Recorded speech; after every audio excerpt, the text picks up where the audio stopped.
What's going on, guys? Bruce Matson here, your host show, Metro Scout Fantasy Football. Week 5 is almost done and in the books. Right now, we have the Sunday night game going on, and we got the Monday night game to get through as well.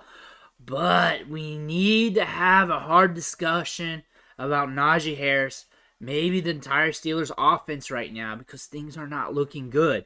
Things are not looking good against the Bills this week. They lost 38-3, and Najee carried the ball 11 times for 20 yards. Also caught 3 passes for 16 yards. And the game script wasn't there for them to just run the ball, run him up the gut, and all that stuff. We get that.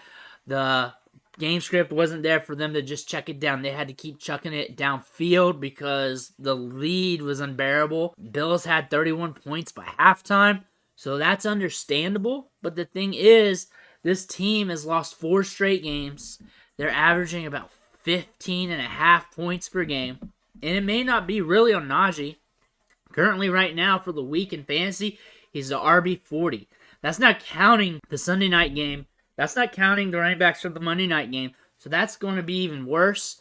He's RB26 on the season going into this week, averaging 11.3 PPR fantasy points per game.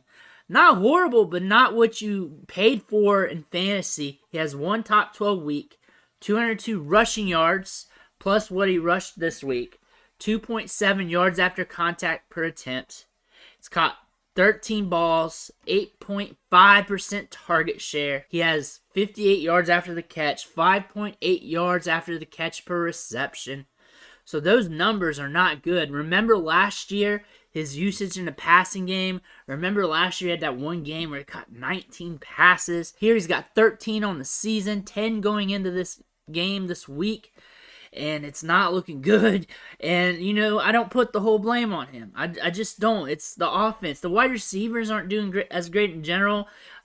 Pickens, Deontay Johnson, Claypool, no one's really coming forward and scoring for fantasy. The quarterback play is what's really killing it. You're looking at Kenny Pickett right now. Again, his production was a little bit better from a volume standpoint, but he completed 34 of his 52 pass attempts, has an interception. You don't expect this young team to really fire against the Bills, but when you look at the schedule as a whole, they beat the Bengals 23-20. Najee wasn't even in that game.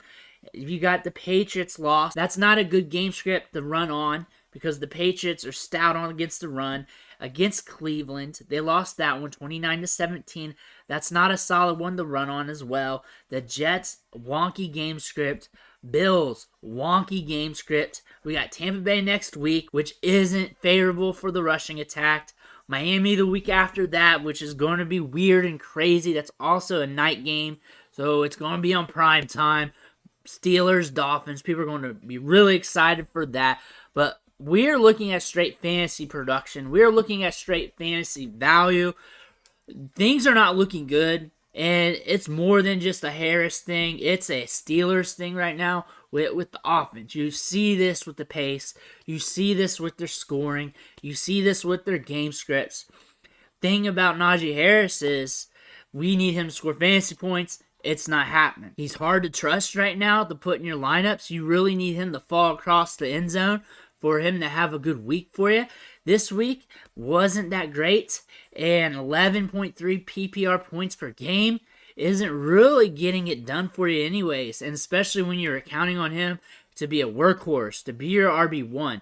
You have to remember, though, that he started this season with that foot injury, that sprained Liz Frank or whatever that was.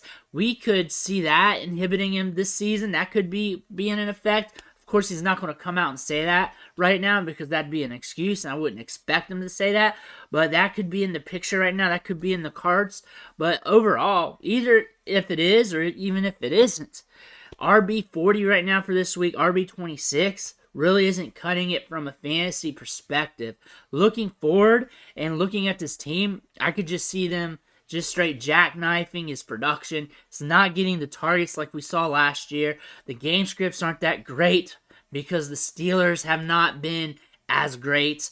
Can Kenny Pickett really pick it up? Can we see that this year from him as a rookie? I'm not looking forward to it. I'm not. I think he was boosted by Jordan Addison.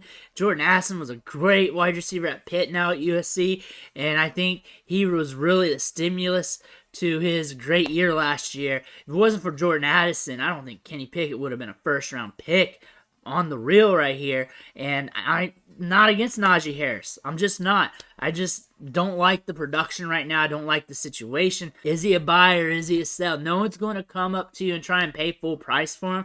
They're going to try and sneak him away on a discount, considering he hasn't been productive, and they're going to hope to buy him in hopes that the volume comes back. So you're not really going to profit off of him. You might as well hold him just to see if things come back his way, because it's not like he's dust yet or anything. It's not like he's done. So he's all right as a player. It's just a bad situation for Dynasty. If you're into him, see if you can buy him, I guess. Kick the tires, see what you get back, see what happens. Of course, he's not a selling Dynasty. You're not selling people when their value's dropping unless you want to.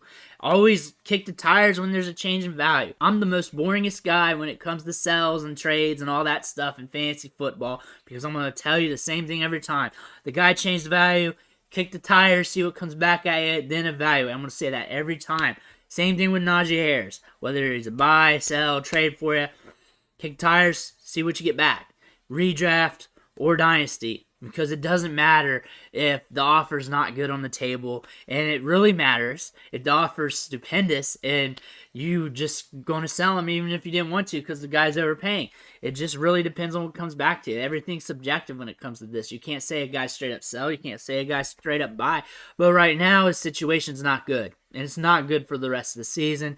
And I'm not looking forward to it. But there's a chance things get picked up. There's a chance the volume could increase. There's a chance he could give you a few RB1 performances, especially in the back half of the season. He could turn some stuff around. They might decide to change the offense a bit, start running the clock more, using him more up the gut, maybe some more checkdowns. That could unfold for us. That could happen. More volume could happen for them if they want to just slow things down a bit for Kenny Pickett. That might be the smart thing to do, which could help him a little bit in fantasy. Overall, they need to move the chains more. They need to get in the red zone. They need to allow him to get those goal line opportunities, to get those touchdowns. A few more checkdowns a game wouldn't hurt either. But right now, we need something to change in this situation. Let me know what you think about Najee Harris right now. Let me know in the comments. Are you buying, selling, trading, whatever? But right now, it's not been looking good. And the Steelers haven't been looking good for a fantasy football perspective.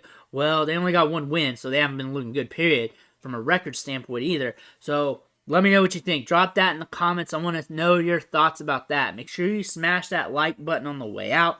Really helps the video and the algorithm. And if you haven't already, hit that subscribe button, because I'm dropping fantasy football content like this left and right. Sometimes it's straight up waiver wire pickups, and sometimes it's straight philosophical, where we're just trying to hash things out, kind of like this video today. But I want to thank you for watching, and I'll catch you on the next video.